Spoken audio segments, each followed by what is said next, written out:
सद्गुरुदेव भगवान की जय हो। श्री सीताराम सरकार की जय हो। श्रीमद् भागवत महापुराण षष्ठ स्कंद 5वां अध्याय। श्री नारद जी के उपदेश से दक्ष पुत्रों की विरक्ति तथा नारद जी को दक्ष का शाप। श्री सुखदेव जी कहते हैं, परीक्षित, भगवान के शक्ति संचार से दक्ष प्रजापति परम समर्थ हो गए थे। उन्होंने पंचजन की पुत्री अस्सिक्री से हर्षो नाम के 10,000 पुत्र उत्पन्न किए। राजन, दक्ष के ये सभी पुत्र एक आचरण और एक स्वभाव के थे। जब उनके पिता दक्ष ने उन्हें संतान उत्पन्न करने की आज्ञा दी, तब वे तपस्या करने के विचार से पश्चिम दिशा की ओर गए। पश्चिम दिशा में सिंधु नदी और समुद्र के संगम पर नारायण सर नाम का एक महान तीर्थ है। बड़े बड़े मुनि और सिद्ध पुरुष वहां निवास करते हैं। नारायण सर में स्नान करते ही हर्षों के अंतःकरण शुद्ध हो गए। उनकी बुद्धि भागवत धर्म में लग गई। फिर भी अपने पिता दक्ष की आज्ञा से बंधे होने के कारण वे उग्र तपस्या ही करते रहे। जब देव ऋषि नारद ने देखा कि भागवत धर्म में रुचि होने पर भी ये प्रजावृद्धि के लिए तत्पर हैं, तब उन्होंने उनके पास जाकर कहा, अरे हर्षो, तुम प्रजापति हो तो क्या हुआ? वास्तव में तो तुम लोग मूर्ख ही हो। बतलाओ तो, जब तुम लोगों ने पृथ्वी का अंत ही नहीं देखा, तब सृष्टि कैसे करोगे? बड़े खेद की बात है। देखो, एक ऐसा देश है जिसमें एक ही पुरुष है। एक ऐसा बिल है जिससे बाहर निकलने का रास्ता ही नहीं है। एक ऐसी स्त्री है जो बहुरूपिणी है। एक ऐसा पुरुष है जो व्यभिचारिणी का पति है। एक ऐसी नदी है जो आगे पीछे दोनों ओर बहती है। एक ऐसा विचित्र घर है जो 25 पदार्थों से बना है। एक ऐसा हंस है जिसकी कहानी बड़ी विचित्र है। एक ऐसा चक्र है जो छुरे एवं वज्र से बना हुआ है और अपने आप घूमता रहता है। मूर्ख हर्षो, जब तक तुम लोग अपने सर्वज्ञ पिता के उचित आदेश को समझ नहीं लोगे और इन उपयुक्त वस्तुओं को देख नहीं लोगे, तब तक उनके आज्ञा अनुसार सृष्टि कैसे कर सकोगे? श्री सुखदेव जी कहते हैं, परीक्षित, हर्षी जन्म से ही बड़े बुद्धिमान थे। वे देवर्षि नारद की यह पहली ये गुण वचन सुनकर अपनी बुद्धि से स्वयं ही विचार करने लगे। देवर्षि नारद का कहना तो सच है। यह लिंग शरीर ही, जिसे साधारणतः जीव कहते हैं, पृथ्वी है और यही आत्मा का अनादि बंधन है। इसका अंत विनाश देखे बिना मोक्ष के अनुपयोगी कर्मों में लगे रहने से क्या लाभ है? सचमुच ईश्वर एक ही है। वह जागृत आदि तीनों अवस्थाओं और उनके अभिमानियों से भिन्न उनका साक्षी तुरीय है। वही सबका आश्रय है, परंतु उसका आश्रय कोई नहीं है। वही भगवान है। उस प्रकृति आदि से अतीत नित्य मुक्त परमात्मा को देखे बिना भगवान के प्रति असमर्पित कर्मों से जीव को क्या लाभ है? जैसे मनुष्य बिल रूप पाताल में प्रवेश करके वहां से नहीं लौट पाता, वैसे ही जीव जिसको प्राप्त होकर फिर संसार में नहीं लौटता, जो स्वयं अंत ज्योति स्वरूप है, उस परमात्मा को जाने बिना विनाशवान स्वर्ग आदि फल देने वाले कर्मों को करने से क्या लाभ है? यह अपनी बुद्धि ही बहुरूपिणी और सत्व रज आदि गुणों को धारण करने वाली व्यभिचारिणी स्त्री के समान है। इस जीवन में इसका अंत जाने बिना, विवेक प्राप्त किए बिना अशांति को अधिकाधिक बढ़ाने वाले कर्म करने का प्रयोजन ही क्या है? यह बुद्धि ही उल्टा स्त्री के समान है। इसके संग से जीव रूप पुरुष का ऐश्वर्य, इसकी स्वतंत्रता नष्ट हो गई है। इसी के पीछे पीछे वह उल्टा स्त्री के पति की भांति न जाने कहां कहां भटक रहा है। इसकी विभिन्न गतियों चालों को जाने बिना ही विवेक रहित कर्मों से क्या सिद्धि मिलेगी? माया ही दोनों ओर बहने वाली नदी है। यह सृष्टि भी करती है और प्रलय भी। जो लोग इससे निकलने के लिए तपस्या, विद्या आदि टटका सहारा लेने लगते हैं, उन्हें रोकने के लिए क्रोध, अहंकार आदि के रूप में वह और भी वेग से बहने लगती है। जो पुरुष उसके वेग से विवश एवं अनभिज्ञ है, वह मायिक कर्मों से क्या लाभ उठावेगा? ये 25 तत्व ही एक अद्भुत घर है। पुरुष उनका आश्चर्यमय आश्रय है। वही समस्त कार्य कारणात्मक जगत का अधिष्ठाता है। यह बात न जानकर सच्चा स्वातंत्र्य प्राप्त किए बिना झूठी स्वतंत्रता से किए जाने वाले कर्म व्यर्थ ही हैं। भगवान का स्वरूप बताने वाला शास्त्र हंस के समान निर्क्षीर विवेकी है। वह बंध मोक्ष, चेतन और जड़ को अलग अलग करके दिखा देता है।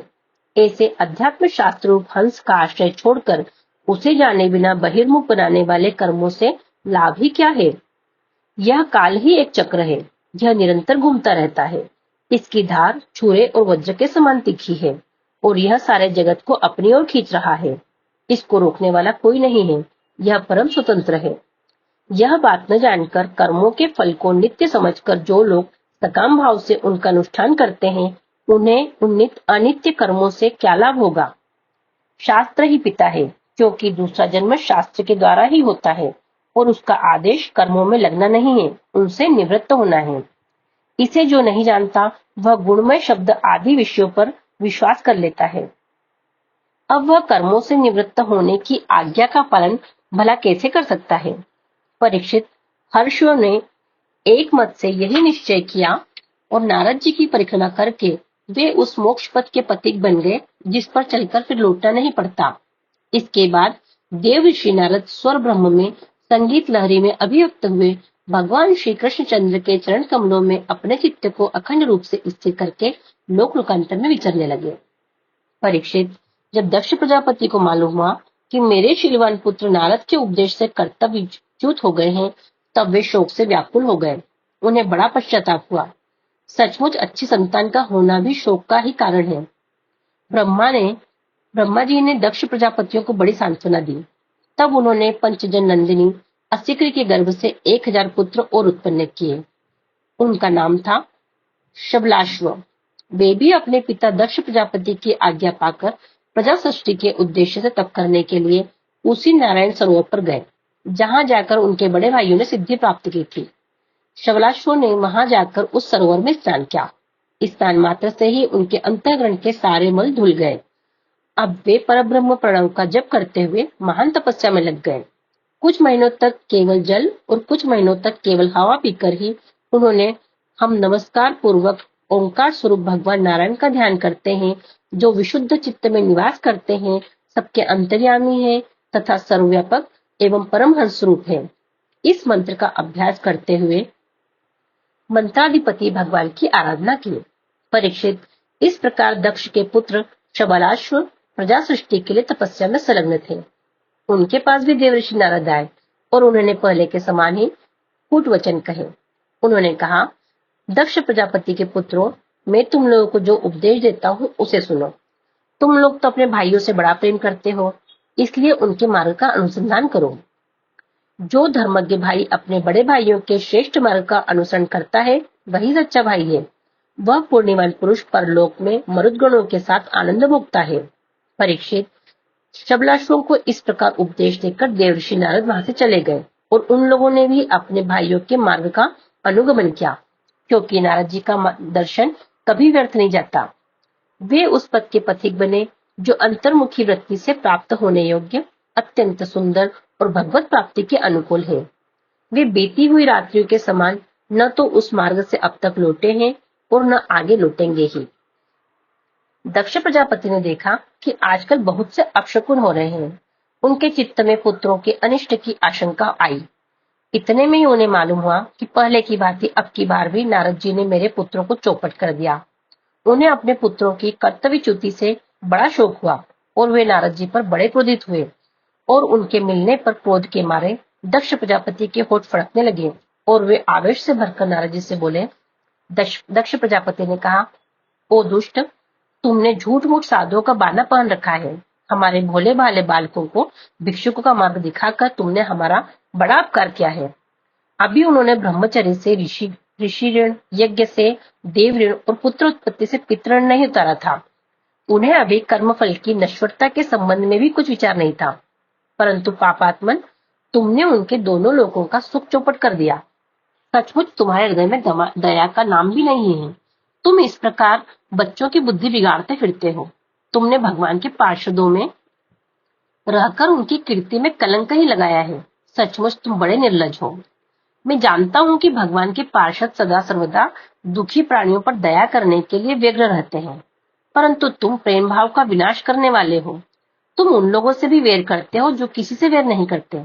यदि तुम ऐसा समझते हो कि वैराग्य से ही स्नेह पाश विषय आसक्ति का बंधन कर सकता है, तो तुम्हारा यह विचार ठीक नहीं है, क्योंकि तुम्हारे जैसे झूठ मूठ वैराग्य का स्वांग करने भरने वालों से किसी को वैराग्य नहीं हो सकता।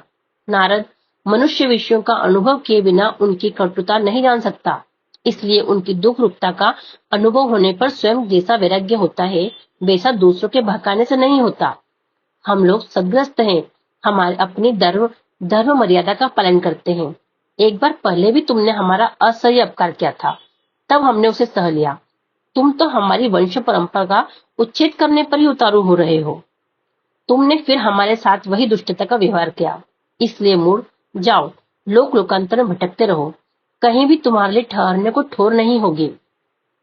श्री सुखदेव जी कहते हैं, परीक्षित, संत शिरोमणि देवर्षि नारद ने बहुत अच्छा कहकर दक्ष का शाप स्वीकार कर लिया।